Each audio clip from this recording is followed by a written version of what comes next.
I know I said I probably had a lot to talk about here once we finally got to this video, but with the situation I'm currently in, and with how freaking late I keep getting these damn videos out, I think this might be, hopefully, might be a shorter version.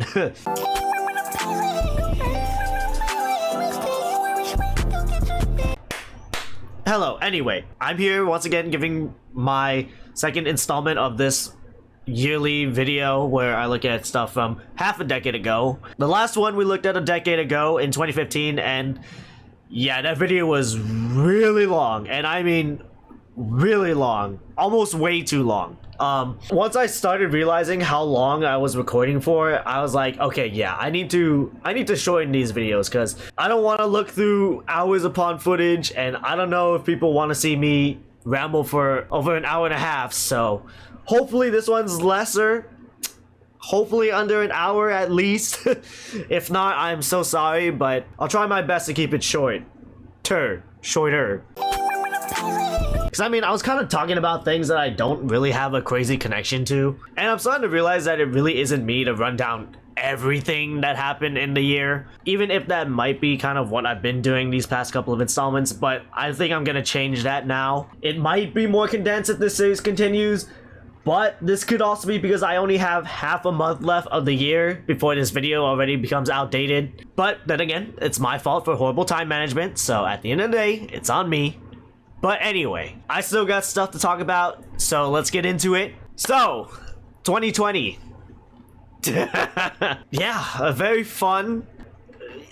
year, yeah. Okay, my life in 2020. I didn't get a graduation! So of course we all know 2020 wasn't the most eventful year most of the time, and when something was happening, it was for many different historical reasons. 2020 was supposed to be my high school graduating year. Didn't get that, of course, but I mean, I'm not gonna get mad about it, knowing it's already been 5 years later. Was I mad at the time? Fuck yeah, I was mad at the time. But as of this recording, it'll be over a year since I graduated college. So I mean, like, I can let it go at this point. Yeah, sure, prom probably would have been cool to attend. Yeah, my last concert band performance would have been nice. It's funny, that's actually the second time my last performance of a band season had to be canned. Basically, thank you to thunderstorms and marching band. That was fun. But that was before 2020, so it doesn't matter for this fucking video. You know, it is what it is though. There would be more to life than high school experiences, I'd hope. Then again, post-high school, like straight after high school, was not a major upgrade at all. Pandemic, boom, shutdowns. We opened for a bit, then boom, rise in cases again, causing another shutdown. Jesus Christ, the way our administrations handled it was awful. God help us all if we get another pandemic in the next few years. Really, all you could do during the year was stay indoors, eat, maybe do an at-home workout, and rot on your screens all day. To be fair, as a guy who really went out, I saw that as a win. but obviously not great as a whole. Actually, I do remember hearing about how the Earth got a little cleaner with less outside activity, which I thought was actually a small bright spot on the world. But it obviously wasn't enough to solve the bigger picture issue with emissions. It was a nice come down, but nothing super significant, unfortunately. And it seems that currently we still aren't helping the situation. I had to start my first college semester through Zoom, dude. I mean, everyone had to go through school like this, but man, it was definitely a time having to do your college classes asynchronously. But to be honest, that's how most of my classes ended up being after lockdown.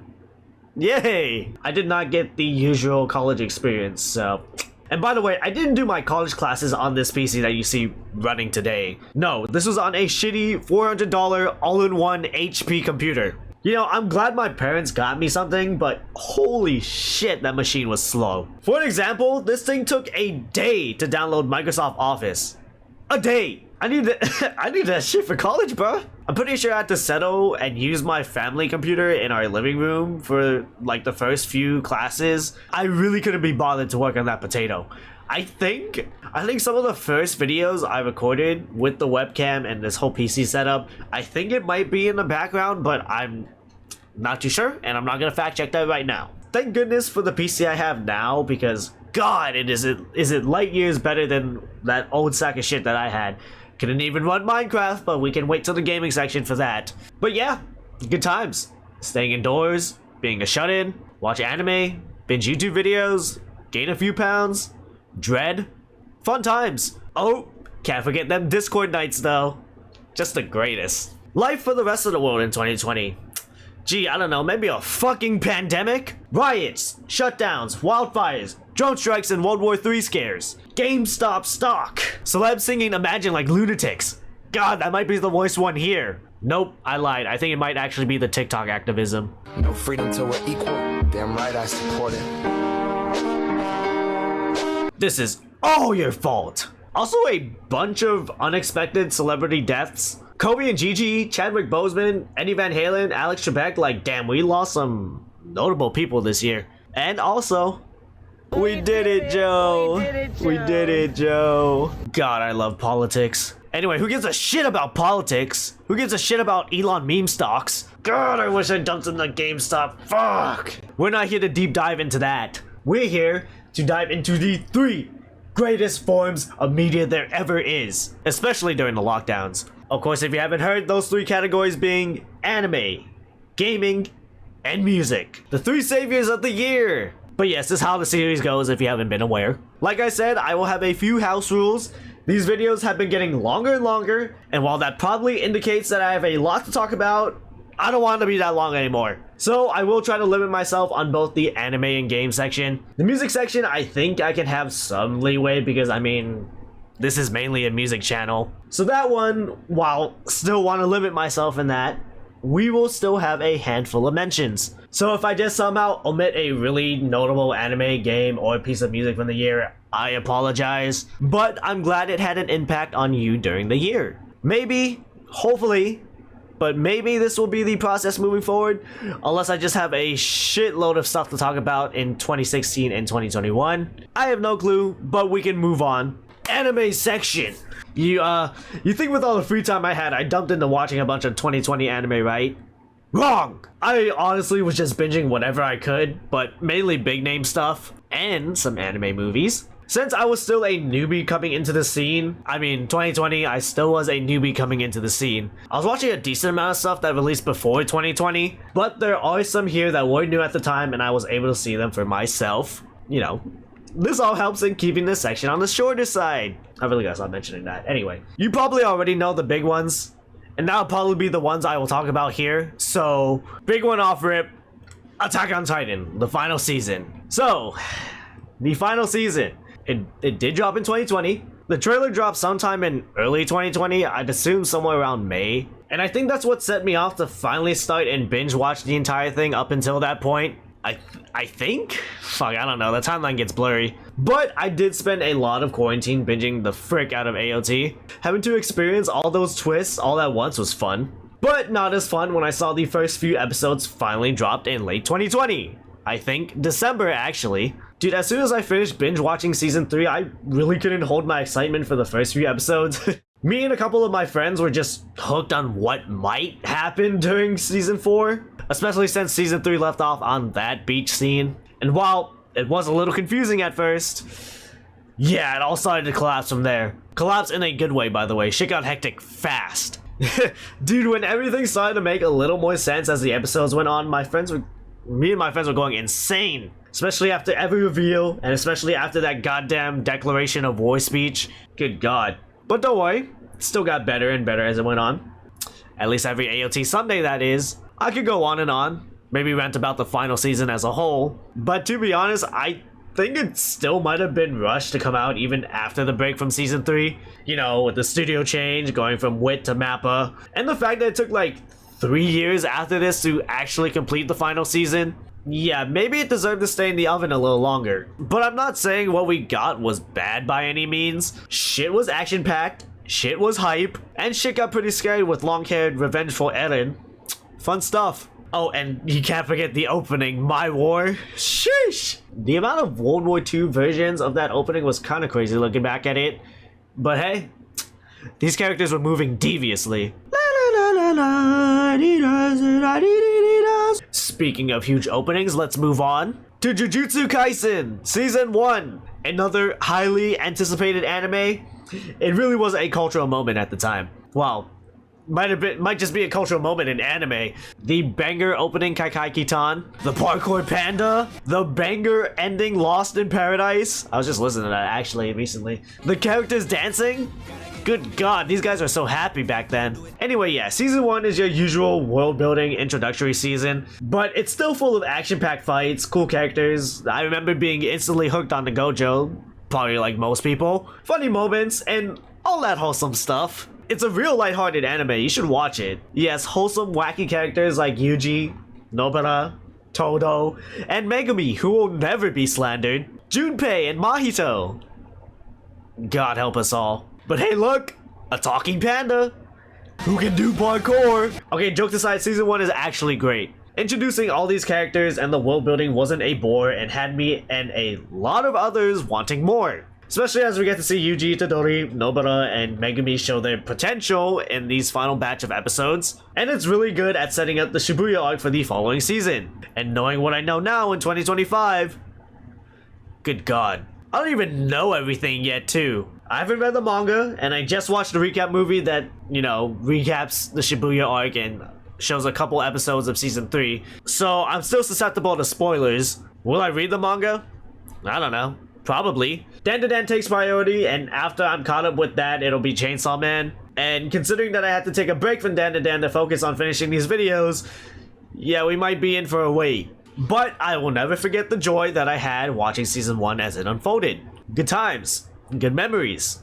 Fuck you, Mahito. Millionaire Detective. Balance Unlimited. I remember this anime getting a lot of hype around the time it was released.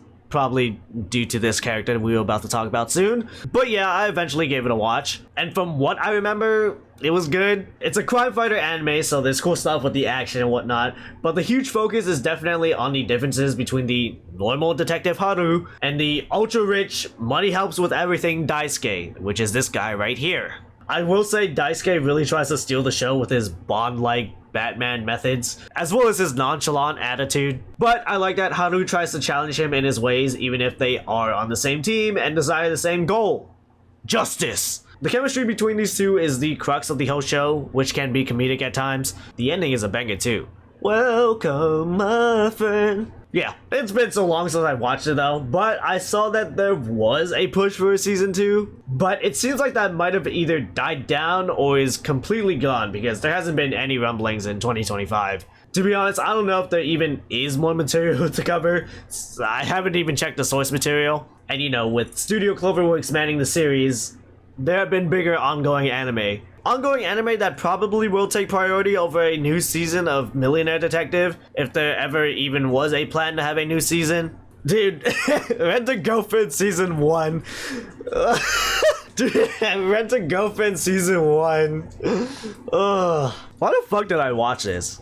It's probably because everyone was bored and lonely in quarantine. No, but don't you fucking lie, that opening was a banger. Don't you fucking lie, we all did that dance in the opening. We all fuck with the Peggies. Anyway, the story is pretty bad.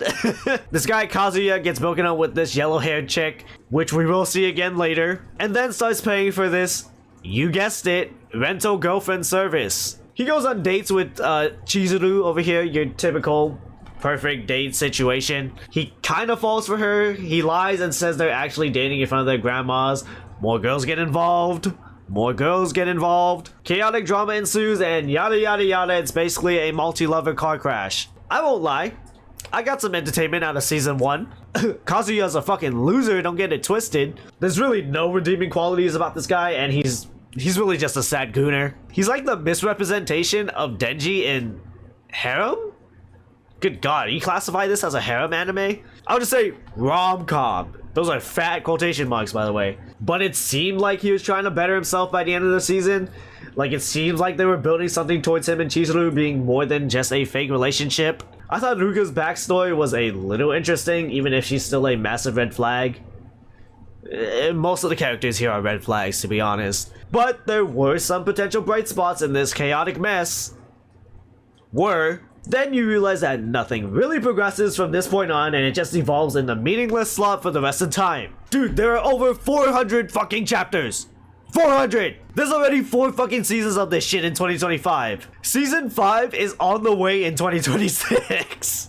Dude, this is the most shameless cash cow ever, dude. And apparently people still watch it. I don't know why yes, you still watch it. Maybe you have more morbid curiosity than I do, but I'm surprised you guys haven't dropped it by now. Dude, I remember wanting to watch season 2 for the funnies. Because, you know, what you know about that degenerosity video about the manga. Dude, I was watching that shit, and all I remember is falling asleep and waking up near the end of the episode because it started playing the opening. It could just be my fault because I usually start to sleep when watching anime laying down, but I'm gonna slander the show anyways. But yeah, after that, I haven't gone back since. Dude, every time I stumble upon news that it's getting a new season, I just can't help but laugh. When I saw the tweets of Kazuya getting rejected during that one chapter earlier this year, I just couldn't help but laugh. It was funnier when at the time I thought it was actually the ending of it, but of course it wasn't gonna be. It wasn't gonna be the ending. The fuck? You gotta keep milking the cow. But you'll always be my rental girlfriend. Holy shit. Anyway, this is not 2020 related, but anyway, everything I've seen about this series recently has kind of been against my own will. But if it's slandering time or if it's about something negative, then I will be there. Shit, for all we know, we could get the most insane, plot twist filled cinematic ending, and I probably wouldn't know. And I probably will never know because I am not reading 400 chapters of Rent-a-Girlfriend. And shit, for all we know, we'll all die before the manga ever ends. Actually, I'll probably see the ending on Twitter, but let's be real, I'd bet two whole dollars that the ending won't even be that good. Anyway, why did I just rant about Rent-a-Girlfriend as a whole? Oh yeah, because I watched season 1. Dudes just watch anything during COVID. Man, whatever, dude. Get this shit out of my face. Shout out to the Peggies once again, though. And watch those degenerosity videos. He's goated. Anyway, fuck it. Let's end off on a good note. Keep your hands off Eizouken.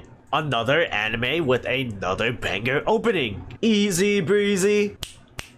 Easy breezy. But this one's a funny one about 3 girls who start a club and pretty much want to create an anime. It's really that simple, but it's not. It gets creative with its showcasing of the art form, and it really just is a love letter to the medium. Plus, the characters are somewhat grounded and they mesh together in a very endearing way. Also the art style can be comical during these slice of life moments, but it really ramps up tenfold when they get into the I love anime mode. The premise is pretty easy to understand, but the way they're tasked at doing it makes it really interesting. I do recommend it even if you aren't super big into the anime filmmaking process. It's also a Science Saru production, so you know it was made with love. I think an anime film that kind of resembles something like this is Look Back, but take that with the smallest grain of salt because I haven't seen it yet and I heard it's from Tatsuki Fujimoto, the fucking lunatic behind Chainsaw Man. So yeah, when I eventually watch that movie, I'll probably get to compare it to Eizouken, if there's any comparisons at all. But yes, let's go! We're done with the anime section already. Oh wait, forgot some movies. I don't know what movies came out. You know, Marvel had Black Widow and whatnot, shout out to her. But I took my Marvel break after Endgame, and it seems like they did too, which is the right thing to do. Post Endgame though, pretty shoddy. Oh, Sonic! Yeah, I'm gonna be real, I still need to watch this. The online talk about the original trailer will always stick with me, but that was from 2019. Hey, but shout out to the team for redesigning the hedgehog. I don't know if they locked you guys up in a room like Mappa employees, but you guys ended up working hard. But yeah, other than that, I was not giving too much attention to movies. If there were heaters during the pandemic, I'd like to know. But going outside to go to the theaters in 2020? Yeah, I'm good on that. Gaming time! While high school had me falling out of gaming, the pandemic really helped me The pandemic really helped me gain a footing back. My Xbox One had been collecting dust at that point, and I decided to dust it off when I eventually bought Modern Warfare 2019. Playing that again was a really fun experience, and with Warzone being new at the time, I was hooked on that, of course. Playing with my friends online, which we haven't done in a while at that point. It was nice. Pretty sure I started playing the old Call of Duties again since they were backwards compatible, but it wasn't a go crazy, play everything kind of return to gaming. Kind of more like a, I haven't done this in a minute. Let's play some doo-doo shooters like old times. Well, another side of gaming was through my shitty ass all-in-one $400 HP computer. The one I previously mentioned. The one game I played somewhat frequently on that potato was Minecraft. And like I said, that box was struggling to play that game. My friend Ruben, occasional collaborator on the channel, he had this realm that we used to play on. you know, it was like 2-week Minecraft server phase. Yeah, it was fun doing random ass shit in that server, even if it ranged from completely normal and mundane tasks to trying to construct a water slide. Our friend group had that on our computers, and I played COD and, I don't know, Siege on my Xbox.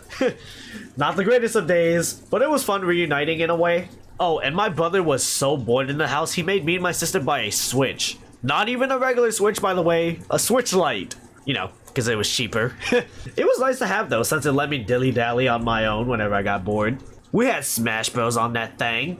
We had Animal Crossing, but my sister mainly played that. And NBA 2K20. Yeah, it was an easy play and rot in bed situation.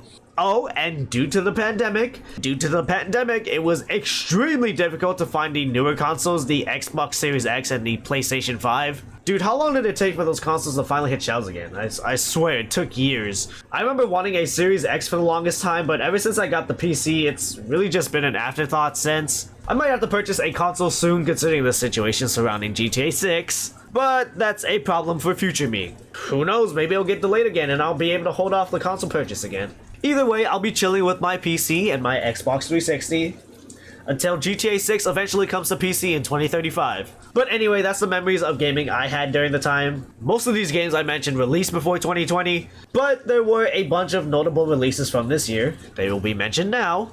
But I will say, do not ask me about no Madden, don't ask me about no WWE, even though they did release 2K Battlegrounds. You know, I heard it was cool, but it wasn't the usual 2K installment. And especially don't ask me about no damn NBA 2K. Besides 20, of course, but anyway. I was tapped out of Madden and 2K here. Anyway, Cyberpunk 2077. I never played it, but we all know how the release went. I did have a friend who had a pretty beefy PC play it while I was on my shitty all-in-one $400 HP computer. Yeah, and I mean, we saw him play it for a bit. He thought it was pretty cool. I don't know, I still haven't played it 5 years later. That same friend also had Flight Simulator, which also released this year, by the way, but never played that either. But you know, after all the patches and updates, people finally say it's become the game it was supposed to be when it initially dropped. I'll take their word for it for now. Maybe I can finally get my hands on it now that I have a machine to run it on, but it probably won't be for a while. Call of Duty Black Ops Cold War. Oh, the COD game that came out after Modern Warfare. Treyarch's turn, and you know, it was good. I did like the more openness of the campaign. The biggest example being able to like do all those tasks in the KGB headquarters, and you know, the fact that you could choose different endings was nice. I will say, I don't know if I really like the recasting of the voice actors for Woods and Mason. It could just be my nostalgia talking, but I also recently played Black Ops 1 and Black Ops 2, so maybe I'm a little clouded right now. But no disrespect to the current voice actors, I'm sure they're nice people. But oh my god, the one huge example I get riled up on is at the end when you pick the lie ambush ending.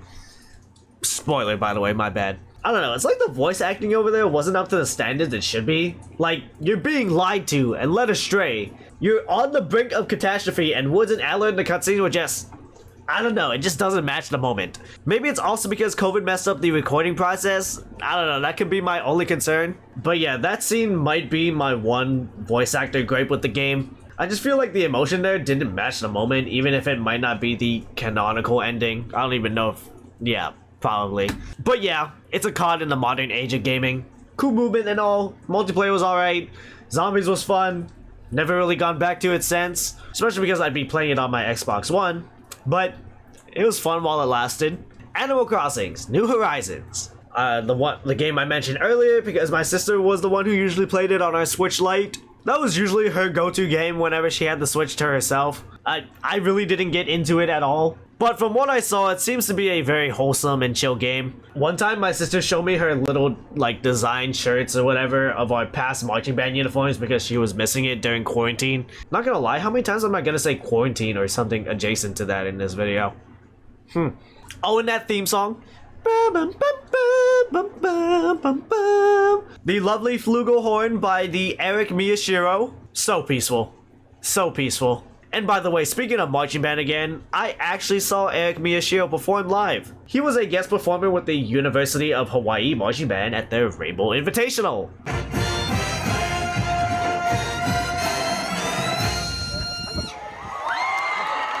There he is. There he is, Mr. Eric Miyashiro. God, he's such a good performer.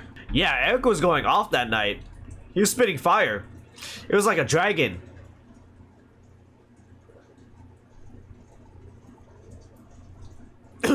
Yakuza, like a dragon. Also released this year. Don't know much about it other than it's the freaking Yakuza. And you know, funny Japanese game. I'll play it eventually, don't worry. Valorant. Dude, fuck this game. To disappoint the Asian race once again, I have to admit that I dabble in this game from time to time. I'm not the sweatiest at this game. I wouldn't even say I'm average at this game. But I play it if my friends want to play it. Yeah. I don't know what else to say. I haven't played an unrated game in months. All we do is Swift play now. Oh god, don't even get me started on comp games. Like, I don't even have skins on my weapons, dude. I raw dogged this game. I ain't spending shit on this game. The fuck? You think these guys are gonna get a collab as cool as Hatsune Miku? Hatsune Miku! Colorful stage! Ah! Well, you know, it released in Japan in 2020. Apparently it released globally 2021. But hey, still released in 2020, so I'll take it. But I haven't played this game. I know it's a rhythm game because what else would you put Miku in? Fortnite? Anyway, I just wanted to mention it here since the movie in relation to this game came out earlier this year. Did I know anything else about the other Project Sekai members? No. Did I only go because I've been getting accustomed to Hatsune Miku in Fortnite? Yes. Did I still enjoy the Miku movie? Why, yes. Who knows, maybe I'll dabble in the Miku rhythm game rabbit hole. I know some of the songs go freaking insane, so who knows. The jump from Fortnite Festival to Vocaloid rhythm game might be drastic. The Modern Warfare 2 campaign remastered? What? I really had no reason to buy it for myself since I already had the original MW2 to play, and because I was broke. So I just watched the whole thing through Jev, one of my YouTube goats, a guy who gets frequently mentioned here. But yeah, it was cool seeing the nostalgia hit, especially under modern graphics. I think in the videos, I know Jev got a little disappointed in the changing of weapon sounds because like the OG Modern Warfare 2 gun sounds were super iconic. I remember he shot the intervention and even I got a little sad that they changed the old sound. But anyway, MW2's campaign was still an elite one. Seeing it with upgraded graphics was still cool. Still waiting on the rest of the game being remastered. We probably aren't ever gonna get that, but hey. Yeah, I don't know what else to say here. Fall Guys! One of those pandemic games that took everyone by storm. It was fun playing with my friends, trying to reach first place and fucking up early on because I sucked at the game. But yeah, it had an impact on mainstream gaming.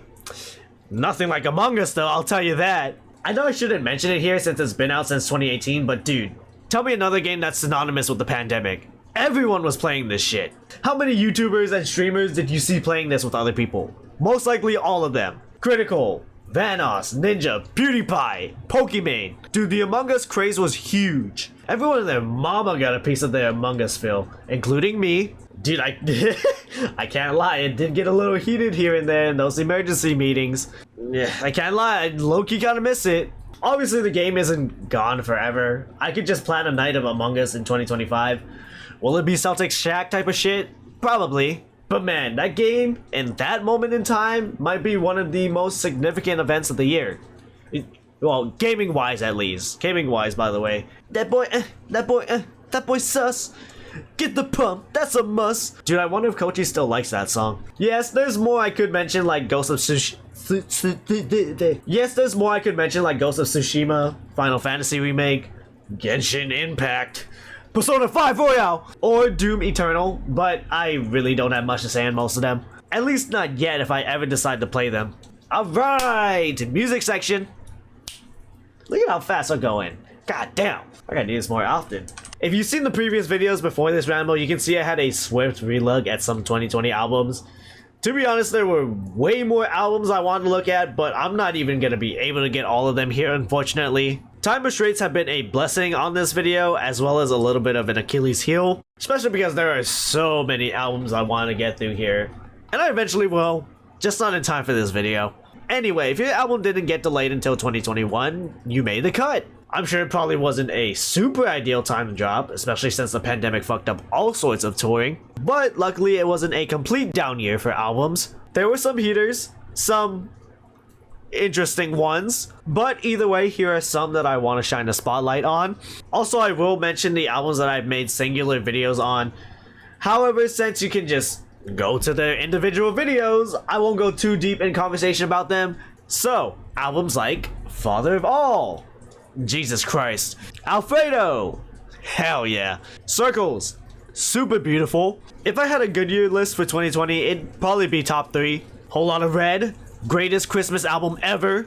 Also the spark that forged the underground rage scene for the decade. Nectar, some of Joji's best work come on here. Especially the first 3 singles that came from this album, they were on repeat in the lead up to this being released. And it also had a Yachty feature. You know, shout out to Yachty, he had some pretty big heaters during 2020. Pardon me, I've been still acting poor. Pardon me, I've been still acting poor. Flex up, stretch out, big bands. Whoa, whoa, flex up, flex up. Bet you don't get no murders on me. And it's not uploaded here yet, but it will probably be uploaded soon before this ramble comes out. The Strokes, the new Abnormal. I mean, yeah, I really want to look at the previous Strokes albums now, like the big, you know, like the big quintessential ones that they came onto the scene with.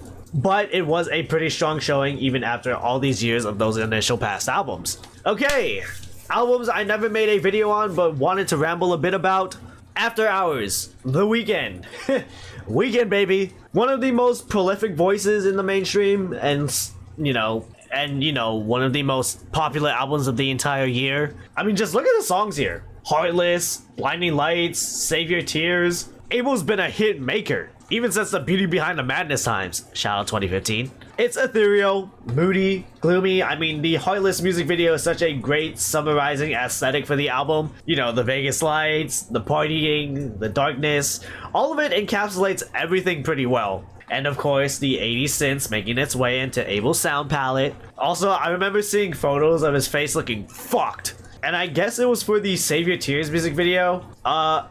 Maybe fucked up isn't the right word. I'll just say it looked enlarged, I guess. I don't know. But yeah, beyond the enormous, and I mean enormous, commercial success, the Super Bowl performance the year after, you can really go into a lot of what Weeknd talks about for this album. You know, sin, the rockstar lifestyle, relationships, regrets, and it is the start of an overarching trilogy that would culminate 5 years later with Hurry Up Tomorrow. But I'm not here to go into depth about the trilogy. I don't even know how deep I went into the trilogy in my Hurry Up Tomorrow video.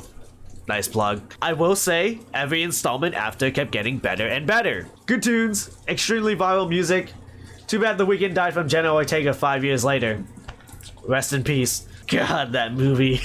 The Slow Rush, Tame Impala. I thought I wasn't going to be able to get to this album in time, but psych, I did have time. I just listened to it recently just for this video. I was going to make a video on it, but you already know why. You know, it has some pretty cool songs like Borderline is a nice little hit. Posthumous Forgiveness is also really nice. One More Hour is, you know, the song that gets sampled in Don Toliver's Bandit. I did it for love, ride the highway, rock the bus, rock it, rock it. This one takes more of a like synth pop direction, I guess. I mean, Glimmer even is the like usual house sounding song. Going back to One More Hour, I think this has the most psychedelic rock sound out of the whole album. It's a huge epic closer, especially since it's 7 minutes. I think that and Borderline might be the best off the album, though I don't know, maybe that might seem to be the general consensus. I don't think it's better than Currents, and some ideas don't really reach a fuller potential, like with Glimmer, but there's still something to go home satisfied about, especially with Borderline, One More Hour, Posthumous. And you know, with an album called The Slow Rush, I guess you'd expect a lower BPM. Nothing wrong with experimenting new sounds, of course. It just seems like there could have been more done to like make it stand out. I do like the more free-flowing way of how he seems to process the songs for the album, but I think it can end up being a little dry. It feels like a song that wasn't the best had already been done better by another song in this album. I mean, it's still quite enjoyable, but you probably could have left a few tracks out. Eternal Atake. I will also mention the deluxe Love vs. the World 2 as well, since it was released not long after the initial Eternal Atake release. That deluxe release method, unreal tactics, but hey, I actually won't complain about this one because it's practically a whole nother album on top of it, and it sometimes even eclipses the original Eternal Atake in my opinion, but I'm getting too far ahead. Eternal Atake, An album that took Uzi a pretty long time to release. Kind of like another guy that dropped this year. When it finally dropped, I think it was during lockdowns. You'll see a few tweets or posts about it, reminiscing about how convenient it was for those in high school. I wasn't too crazy for Uzi at the time, so I can't really relate, but I was aware of him at the time, of course. Sorry, am I saying him? I meant, you know, them. I'm sure Uzi still goes by them, but I don't know. But eventually I did listen to the original Eternal Take, and I do like it. Baby Pluto is an insane opening track. The transition from Low Main to Silly Watch is elite. Homecoming is a fucking banger. Really a bunch of fun trap tracks. Yes, I do tolerate Pop and You Better Move, even if Pop can run a little long, and You Better Move's chorus is it's a little off-putting. I will say though, the ending is pretty weak. I really can't get around urgency even if I love Sid, you know, because of the internet. Secure the Bag has been a non-starter, and P2 will never relive the heights that the original XR2 Life first broke onto the scene with. Futsal Shuffle 2020 is hella fun though. That beat is shaky and groovy, but like I said earlier, I think the deluxe edges out the original in highlights. Myron, Lotus, Bean, Kobe, Strawberry Peels, No Auto, Money Spread, crazy album. Yeah, I'm like crazy tracks. I find it to be a more well-rounded batch of songs compared to Eternal Take, but I will say both of them combined, it's long as fuck. But both are good separately, and the fact that both of them are technically under one name, it could have been way more of a slog than the 30-track deluxe pack should be. Cut off the fat tracks, it honestly could be a really great double album, you know, for me at least. I could honestly listen to most of this deluxe pack start to finish, but I am just a recently big Uzi fan, so I understand your frustration if you weren't too fond of it when it initially dropped 5 years ago, especially if you thought it wasn't worth the wait. Sounds like another guy I know that dropped 5 years later. But I will say, no matter what you might think of the first Eternal Take, it is still miles better than the sequel Uzi released in 2024. My goodness, that was unfortunate. But I mean, the singles Uzi released this year were kind of promising. Relevant is a highlight. I'm hoping Uzi locks in for whatever project is on the way. Still love the guy. And Pink Tape. But anyway, Pray for Paris, West Side Gun, God's Favorite Ad-Libber, Ayo, boo boo boo boo boo boo, Conductor. Anyway, yeah, there are a bunch of bangers on here.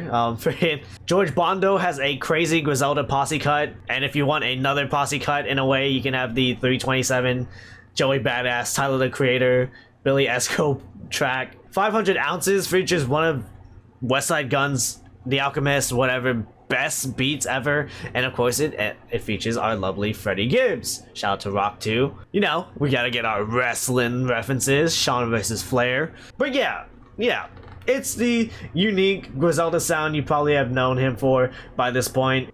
I mean, it's a formula that still works here. Some of my favorite Gun songs end up on here, and the beat selection underneath Guns, you know, usual hardcore luxury bars mesh well here. Not to mention the cover art is hard as fuck. One of Gun's strongest showings. Bonjour, motherfucker. Yes, I know West Side Gun singing on French Toast isn't the greatest, but I think it's kind of funny that he acknowledges it using the Shawn Michaels promo from 2005 where he's in Montreal and starts shit-talking the place and Hulk Hogan. But yeah, don't worry, by the way, West Side Gun is still slinging it 5 years later. Like, slinging it a lot. He has like about 3 projects out in 2025 alone. I haven't listened to the ones after 12, but that's real workhorse shit. Savage Mode 2, I kind of forgot how it went, so I kind of went and re-listened to it. You know, Morgan Freeman is on this fucking album. That adds a lot to your album. We also have 2 guns blazing opening tracks with Run In and Clock in My Lap. Rich Fella shit is like, I think one of my favorites off the album, and Young Thug's verse is pretty cool. Pretty much most of these features are pretty cool, even if it's just Thug, Nudie, and Drake. Drake's features, like, it's whatever. And God, this cover is so 2000s coded. There's nothing wrong with it, by the way. I just wanted to mention it here. Yeah, it's not perfect, of course, but I think it's one of Savage's best projects. The chemistry between Savage and Metro was locked in on this one. And, you know, of course, Metro Boomin is one of the best producers in the game. But yeah, they were locked in on this one. And I think Savage put in way more effort than his old output or like his previous collaboration with Metro. But yeah, really solid project. Bring Me the Horizon, post-human survival horror. If you know these guys, you probably know the hits from the 2010s. Throne, Can You Feel My Heart, Happy Song, you know, from the album That's the Spirit, an album from 2015, by the way. They're cool and all, but like, this album for them went so crazy. It's so hard, it's insane. The instrumentals, Ollie's screaming, it's just high adrenaline metal. I mean, Dear Diary, Parasite Eve, Obey, fucking Kingslayer with baby metal. Fuck it, let's just start playing some shit. It's been a while since we got to. Hey, hey, hey. Hi, are you looking for the other side? Getting off of pain like you could book it. Tell me how you gonna fuck up, mate. Get the fuck up, wake the fuck up. The system ain't fuck the fuck up. Kingslayer!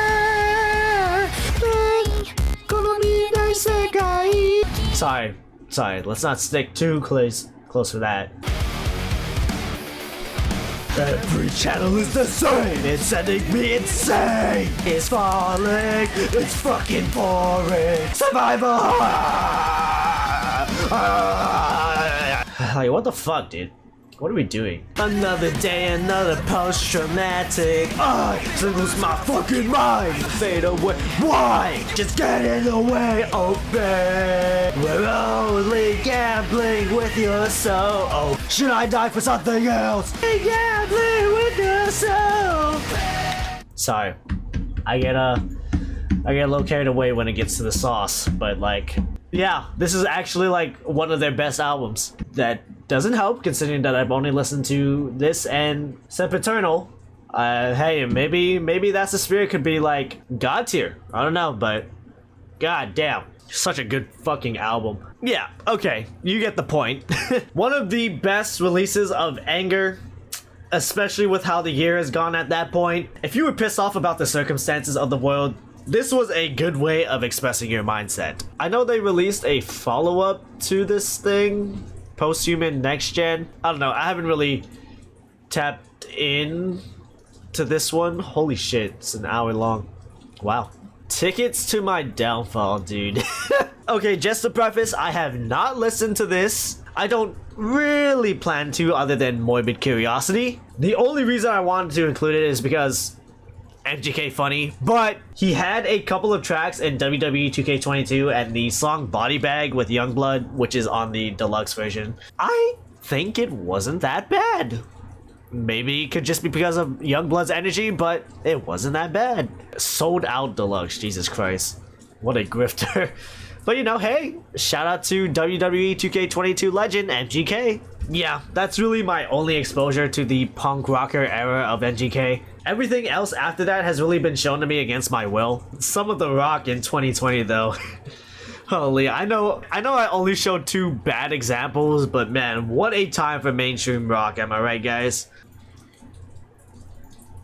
And we'll just end it off with Razzmatazz by I Don't Know How But They Found Me. Yes, more Dallin propaganda. I've been supportive of Dallin and his music venture since he left Panic at the Disco. He released songs like Nobody Likes the Opening Band, a banger, in 2018, and it finally wound up on this album. This album is technically their debut album too, by the way. You'd think a song like that would, you know, open the album, but no, we got a couple of more upbeat synth pop tunes before it. They also had an EP prior to this, which had another batch of fun danceable tracks, which I'm pretty sure I mentioned in the 2018 video, so I don't really feel the need to repeat everything. Yeah, it's just full of addictive tracks. From the Gallows is a little sadistic waltz ballad with a trumpet solo. Nice. Darling, you're a holy quarantine. The album got delayed a week due to COVID, so yeah, pretty topical. Sugar Pills fits more into the pop mold. Quite accessible, and the solo in the middle was cool. But speaking of cool solos, the saxophone solo in Lights Go Down, sheesh, hell yeah, dude. Need You Here and Door have some topics revolving around familial relationship situations, with Need You Here even having cameos from Dallin's daughters. It's super cute. Door is a short ukulele tune, but it's very much like a let me be knowledgeable of my shortcomings kind of thing. It's very bittersweet, but cute. All of this is closed by the title track, which also includes a returning saxophone solo and a soaring chorus. You spells, and then you have that good old-fashioned razzmatazz. Yeah, it's a pretty good album. It's a pretty strong closer. Dallon's songwriting has always been pretty quirky, but I think it fits the band well. The almost snarky and flamboyant vibe comes out frequently. Not to mention, his singing is more than likely a highlight. Okay, maybe I'll stop glazing for now. I will say, re-listening to it, Leave Me Alone might have slightly worn off on me, as well as Kiss Goodnight and Sugar Pills. Overall, I still have fond memories of listening to it into late/post-pandemic. But hey, shout out my favorite alternative Salt Lake Utahian. Utahian? Hopefully that's a word. But yeah, there's way more I want to go over like in previous videos, and I'm sure you can think of some off the top of your head that I haven't quite mentioned that were great releases. Sorry. Like how I mentioned from other mediums, I'll have to get to them another time. But maybe that's the good part of the video. I don't have to run down everything like previous installments. Like, I like how I keep repeating myself, but it gets too long, and it just ends up with me saying I don't know too much about it, but blah blah blah blah blah. You know, I think I like this condensed style actually. Fucking actually, what singles we got? Brand new Lamborghini fucking cop car. The baby bro, what happened? He was on top of the world during this time. Life is good. No, life was not good, okay, Future? Haven't done my taxes, I'm too turned up. True. Well, I mean, okay, I'll give him some slack. They released this in January. We didn't know how bad it was gonna get at the time, so. But man, definitely did not age the best during the year. I will say, I did bump Laugh Now, Cry Later a lot during the pandemic. It was an on-repeat pandemic tune of mine. I mean, the chorus was addicting, the beat was cool, Dirk's verse was great. I don't know, whenever I heard it on the radio, I was bumping it. We see the cops outside, lock up the house, and dude, the Scots, man. Travis Scott Fortnite. Travis Scott Fortnite, dude. I wonder if this project will ever come together. You know, it's been 5 years, but you know, they both have been doing their own things. Pretty busy dudes. Maybe after with this Jack Boy stuff something happens. I don't know. As long as it isn't Jack Boys 2 quality. Say so. Dojo's starting to get stuff wound up, and this song definitely helped. Along with, you know, TikTok, but WAP, dude. Said certified freak. 7 days a week. Jesus Christ, dude. What a song. What a song. We all was bumping that shit. We were all bumping Wet Ass Pussy, dude. Dude, there's no way Dynamite released this year. I don't know if I mentioned this before, but like, there's like so many versions of BTS's Dynamite. It's kind of insane. Holiday remix.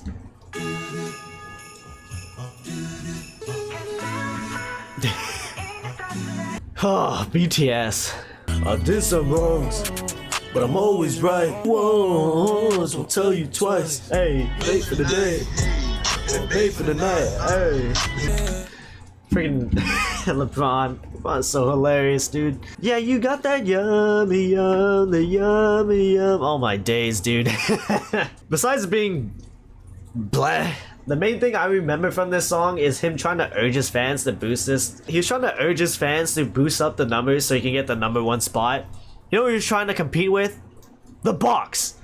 The Box from Roddy Ricch. I know not every #1 song means that it's the greatest song ever, right? There's multiple #1 songs that really shouldn't be up there in terms of quality. But let's be real here, guys. The Box is miles ahead of, yeah, you got that yummy yum, that yummy yum. Oh my goodness. Anyway, yeah, you got that yummy. Shut the fuck. Yeah, there's way more songs you can think of or remember. I mean, all you really have to do is search up 2020 song rankings or best songs from the pandemic, and you'll find a bunch of shorts for that. Yeah, you know, you can get another rush of nostalgia by yourself. Nostalgia already for 2020. Oh my god, we are screwed. But yeah, I think that's it for me, to be honest. Go ahead, look at what happened with these mediums in 2020. See things that might give you a sudden memory rush. You know, talk about it, reminisce about it. I don't know, do what nostalgia usually makes you do. That's what I probably make these videos for. But of course, I must remind you not to always stay in the past. See what has happened since these things. Have they progressed? Regressed? You know, some really fun stuff you can ask about yourself and your life. But if there's anything 2020 has taught you, it's we are all still fucked. Nah, just kidding. Hopefully.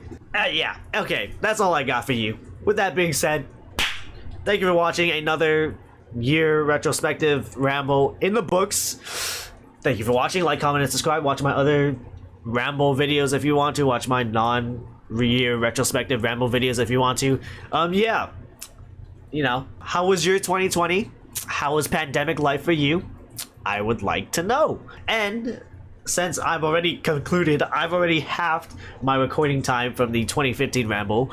So, I mean, that's still a long time, but I think I really like this format of just not going through every single goddamn thing. So, that might be the move moving forward. And who knows, maybe I'll get to the next installments quicker in 2026.